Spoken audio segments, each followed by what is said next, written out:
Hello everyone, if you're getting this error when you're trying to play GTA 5 or Red Dead Redemption, fail to initialize with the error code 1005, then you have come to the right place because in this video I'm going to show you how easy it is to fix this annoying error on your game easily. So first of what you're going to do is you're going to open up your start menu, you're going to write here virus and threat protection, you're going to click manage settings here, you're going to scroll down, going to add or remove exclusions, click yes on here, click add an exclusion, go into folder, now go to your GTA 5 or Red Dead Redemption's directory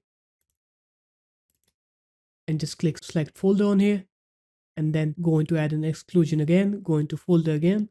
Now go to the Rockstar Games Launchers folder. So it should be in the C drive, program files Rockstar Games. Just select this folder.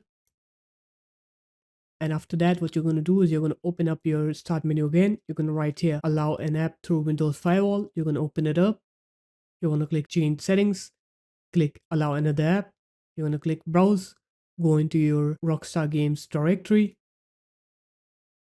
So it should be in C drive, program files, Rockstar Games, and then launcher. Here it is, launcher.exe. You're going to click on it, click open, click add then. You're going to find it on this list and make sure both of these checkboxes are ticked on. And after that, you're going to click allow another app. You're going to go to your GTA's directory now.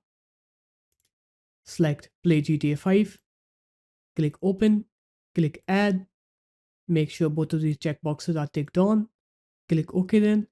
And there it is. Now you should be able to play GTA 5 and you'll see that you will not get that error anymore. So there it is guys, that's how easy it was.